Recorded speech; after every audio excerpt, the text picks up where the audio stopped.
এটা তার মেয়ে মা জানে না। আমরা কিন্তু এখানকার কর্মকর্তার সঙ্গে কথা বলে আমরা অনুমতি নিয়ে আসছি। অনুমতি দেখানো মানে হ্যাঁ ওসি সাহেব অনুমতি দেখানো। উনি কোন সব ওসি এজেন্ডা উনি ওসি প্রতিনিধি আছে সবকিছু করেন। ওসি প্রতিনিধি বসে আছে এখানে। আমরা ভিকটিমের সাথে কথা বলবো, আপনি কেন বাধা দিচ্ছেন? না কথা বলবেন, ভিকটিমের সাথে কথা বলবেন পরে। আমরা ভিকটিমের মায়ের সাথে কথা বলবো না, তার মাকে আমরা চিনি না। আইনজীবী হিসেবে কি ধরনের কথা বলছেন? তার মা সব ভিকটিমের সাথে কথা বলবো, মার সাথে আমরা কথা বলবো, কিন্তু আগে ওর সাথে কথা বলবো। আপনার মন বলেন। আপনার 0171 4430 588 0171 4430 588। ঠিক আছে, ওর মার সাথে কথা বলবো। না ওর মার সাথে না না আগে তার মার সাথে কথা বলবেন। ওর মার সাথে আপনার কথা তো শুনে আমি চলবো না। এই বোন, আমি ভিকটিমের সাথে আগে কথা বলবো, যার সাথে অন্যায় হবে আগে তার সাথে কথা বলবো। না আপনি না হলে আপনি কথা বলতেছেন। আপনি আইনজীবী, আপনি আইনের গতিতে কথা বলবেন। সে কি ফিটার খায়? শুনেন সে কি ফিটার খায়? সে সিলেট থেকে বের হইছে আজ থেকে। আচ্ছা ওনার থেকে শুনবো আমরা কিভাবে আসছে। আগে ওনার কথা শুনবো, কাছ থেকে আমরা শুনবো। আগে আপনার কাছ থেকে শুনবো না তো। আপনি পরিবেশ সেটা আপনার কাছ থেকে শুনবো। আপনাকে আমরা কোশ্চেন করব, আগে ওর কাছ থেকে শুনবো। আমার ভাষা কিভাবে আসছে এটা আগে শুনুন। সেটা তো শুনবো, এটা পরে শুনবো। আমরা শুনবো তো আপনার কথা। কিভাবে আসছে এটা আগে আপনার শুনুন। ভাষায় শুনবো, এটা ওর কাছে নির্যাতন করবেন? আপনার ভাষায় আসছে সেজন্য আপনি নির্যাতন করবেন? অ্যাডভোকেট হিসেবে আপনি কি ধরনের কথা বলতেছেন? এই বোন, তোমাকে তোমার পুরো ঘটনা বলো। তোমার সাথে বাংলাদেশ হিন্দু পরিষদ আছে, সবাই আছি আমরা, আইনজীবী আছে, সাংবাদিক আছে, তোমার কোনো ভয় নেই। তোমার সাথে প্রশাসনের লোক আসছে। আইনের গতিতে আমরা যেটা সত্য আমরা সেই ভয় পাচ্ছ তুমি? পাশে থাকবো সবাই। তোমার কোনো ভয় ভয় নেই। ওকে একটু আগে এখানে আমি আসছি তখন হুমকি দিয়েছিলেন এই ম্যাডাম। না তখন সে তার মার সাথে কথা বলতেছে। না না আপনি হুমকি দিয়েছেন, আমি নিজে প্রমাণ, আমি নিজে দেখেছি এখানে, আমি নিজে দেখেছি, আমি দেখিনি আপনি ওকে হুমকি দিতেছিলেন। তার মাকে আপনি স্ল্যাগলে কথা বলছেন, আপনি হুমকি দিতেছিলেন না, আমি নিজে দেখেছি এখানে দাঁড়িয়ে। আপনি তার মাকে স্ল্যাগলে কথা বলেছেন, আপনি হুমকি দিতেছিলেন। তার মাকে 3 ঘন্টা আমি নিজে দেখেছি। ফোন করা হচ্ছে, আপনি আসেন ওসি সাহেব বলছেন তার মারে আছে। কেন আসছে না তার মা? এত কথা বলা তো আমি আপনাকে ইনশিওর করতেছি, আপনি যদি কোনো অন্যায় না করেন আপনার কোনো অন্যায় হবে না। আমি আপনাকে একজন আইনজীবীকে আমি কখনো চাইবো না যার একজন আইনজীবী অপরাধ না করে কিন্তু আপনি যদি কোনো অন্যায় করেন, ও যদি অবশ্যই তার বিরুদ্ধে আমরা ব্যবস্থা নিই। আচ্ছা এখানে কথাটা হচ্ছে এটাই যে আপনি ভিকটিমের সাথে কথা বলবেন। অবশ্যই ভিকটিম আপনার সাথে আগে থেকে এই বিষয়গুলো নিয়ে কথা বলেছে।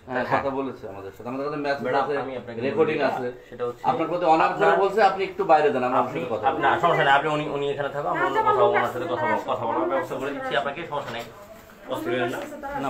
আপা আমি আপনাকে যেটা বলি শুনেন, এটা হচ্ছে ওনারা কিভাবে জানছে বিষয় আপনারা জানাইছেন, বইলে লাভ নাই। না আমরা জানাই আমাদের কাছে সমস্যা নেই, আমরা যদি জানাইতে চাই জানাইছি, সমস্যা নেই। ঠিক আছে আপনি উপকারের উপকার। মেয়ে নির্যাতিত হয়ে মেয়ে আমাদেরকে এসএমএস পাঠাইছে, তারপরে আমরা এখানে ছুটে এসেছি, আমরা ছুটে এসেছি। পুলিশ আপনি কথা বলেন, বোন তুমি বলো। তোমার সাথে বাংলাদেশ হিন্দু পরিষদ আছে, প্রশাসন আছে, সত্য ঘটনা যেটা আগে বলেন। আপনি কি আমাদের সঙ্গে আলাদা কথা বলতে চান না? আমি ওনার সামনে কথা বলতে পারবো, আমি আমার শাখা বলা ছুঁয়ে বলছি, আমি যা বলবো তা সব সত্যি বলবো। আচ্ছা বলেন, শাখা বলার উপরে বলেন, এরপর তো আর কোনো কথা আমি শ্রীমঙ্গলের একটু দাঁড়াও। হ্যাঁ রেকর্ডিং হচ্ছে। হ্যাঁ ওকে বলো। আমি শ্রীমঙ্গলের স্বপ্নালোক শোরুমে সেলস গার্ডের কাজ করতাম। তখন আমি জানতে পারি যে রাসেল মানে স্বপ্নালোকের মালিক ক্যাসিনো ব্যবসার সাথে জড়িত, তখন আমি ওখানে সেফ ফিল করিনি। একরকম জেদ করে আমি চলে আসতে চাই, তো এক পর্যায়ে আমাকে হারপিক খাওয়ার হুমকি দিতে হয়, নয়তো আমাকে পরের দিন আসতে দিত না। পরের দিন অনেক টালবাহানার পর আমাকে রাত 12টায় বাসে নিয়ে উঠে শেষ রাতে আমাকে যাই হোক ওই ঘটনাটা আমি স্কিপ করে যাচ্ছি, পরে আমি বলবো, অবশ্যই বলবো। তারপর আমাকে 28 তারিখ বিকেলবেলা ওনার বাসায় নিয়ে আসা হয়। আমি ওনাকে চিনতাম না, ওনার দুলাভাই, আমার দুলাভাই ওনাকে চিনেন কিনা আমি জানি না, আমি সত্যিই জানি না। একমাত্র রাসেল ভাই ওনার খালাতো ভাইয়ের সাথে যোগাযোগ করে ওনার বাসায় আমাকে এনে দিচ্ছে।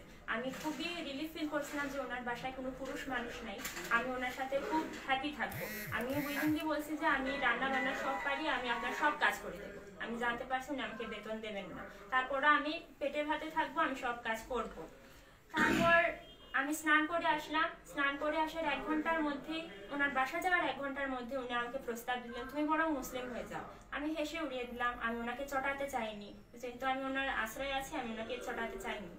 তো এরপর প্রতিদিন উনি আমাকে প্রস্তাব দিতেন যে তুমি মুসলিম হয়ে যাও, তোমাকে আমরা পড়াবো, প্রাইভেট ইউনিভার্সিটিতে পড়াবো, তারপর ব্যাংকে চাকরি দিব, তারপর ব্যাংক থেকে 1 কোটি টাকা লোন নিয়ে তোমার নামে ফ্ল্যাট কিনবো। শুধু ওনার খালাতো ভাই না, ওনার একজন গানের স্যার আছেন, ওনার বন্ধু রফিক ভাই, উনিও আমাকে প্রস্তাব দিচ্ছেন। উনি আমাকে সোজাসুজি বলেই ফেলছেন যে আমি তোর দায়িত্ব নিতে রাজি আছি, ওকে ব্যাংকে ঢুকিয়ে দেবো, উনি সাংবাদিক, তারপর ওর নামে ফ্ল্যাট কিনবো, ঢাকা শহরে ফ্ল্যাট থাকলে আর কোনো রোজগারের প্রয়োজন হয় না, এত সব প্রলোভন উনি দিচ্ছেন। আর ওনার খালাতো ভাই তো আসার দিন থেকে আমাকে ভিডিও কলে আমার সাথে মশকরা করা শুরু করছেন, আমাকে প্রেম নিবেদন করছেন।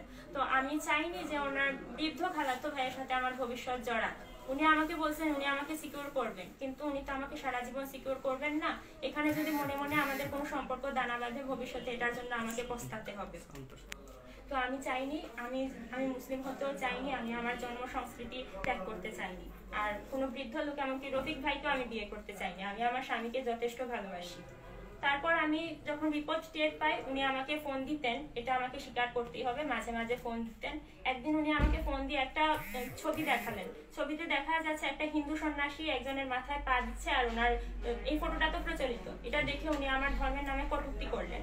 আমি মনে মনে ভাবলাম যে এটা তো উদ্দেশ্য প্রণোদিত ছবি বানানো হতে পারে, তারপর আমি তর্কে গেলাম না, আমি ওনার ধর্ম নিয়ে কোনো কটূক্তি করতে চাই না, আমি কিছু বললাম না। আমি এই সুযোগটা কাজে লাগিয়ে আমার ফেসবুকের একজন ফ্রেন্ডের মাধ্যমে আমি সব্যসাচী দাদাকে পেয়েছিলাম, ওনাকে ব্যাপারটা জানালাম। সাথে এটাও বললাম যে আপু যে প্রাইভেট লাইফে অনেক ডিস্টার্ব, ওনার জন্য আমার মায়া হয়, ওনাকে কোনো হ্যারেস না করে আমাকে বের করার চেষ্টা করুন। উনি বললেন লং টাইম লাগবে। পরের দিন উনি ওনার বাটন ফোনটা বাসায় রেখে যান। আমি জানি না ভগবানের কোন কৃপার ফলে ওই ফোনটা আমি পেয়েছিলাম। আমি সোজা ওনাকে ফোন নাম্বার আমার মুখস্থ ছিল, কল করে সবটা জানিয়ে দিই। তারপর উনি আমার গ্রামের বাড়ি ঠিকানা, আমার মা যেখানে আছেন ওনার ঠিকানা চান। তারপর গতকালকে আমার ধৈর্যের বাঁধ ভেঙে যায়, কারণ গতকালকের আগে উনি আমাকে মানে মেন্টালি উত্তেজিত করতেছেন। আমার মা নাকি ওনার খালাতো ভাইয়ের হাতে পায়ে ধরে আমার দায়িত্ব বুঝিয়ে দিচ্ছেন। তো ওনার খালাতো ভাই নাকি মনে করছেন জামাই হিসাবে উনি আমাকে, ওনার মেয়েকে ওনার হাতে সঁপে দিচ্ছেন। মা এটা কেন করবেন? মার ছোট মেয়ের জামাই জীবিত এখনো, আমাদের ডিভোর্সও হয়নি। এই কথা বলার পর আমি মানসিকভাবে অশান্তিতে ভুগতে থাকি, আমি সারাক্ষণ ভগবানের নাম জপ করতে থাকি।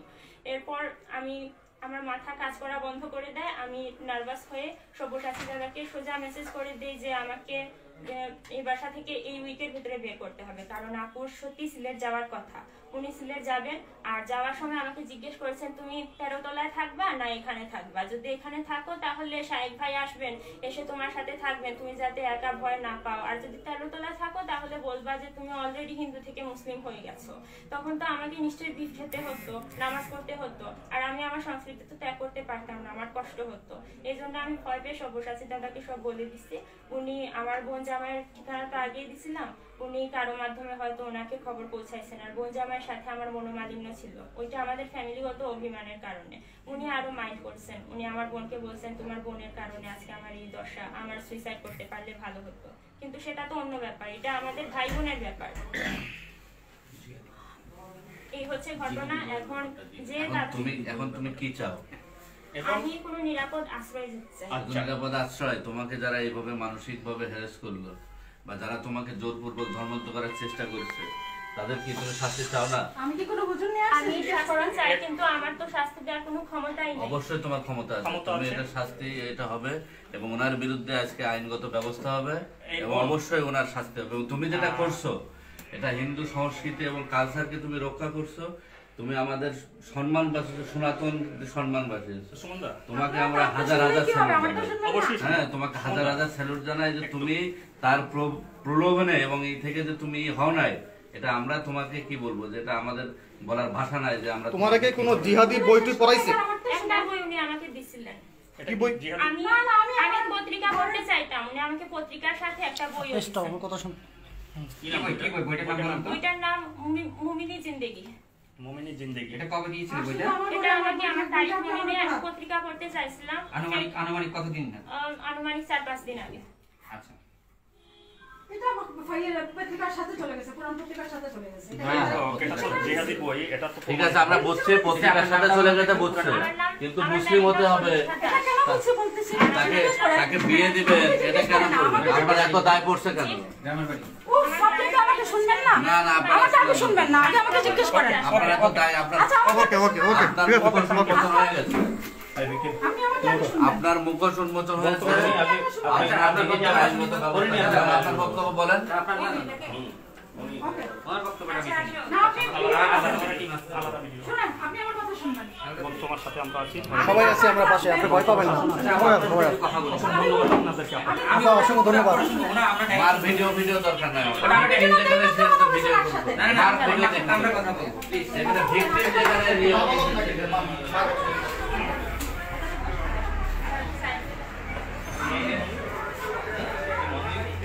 আপনার নাম কি নিমা আপনার নাম না না না সে আমার সামনে ফোন রেখে দেন আর এখানে ভিডিও করার দরকার নেই বল না থাক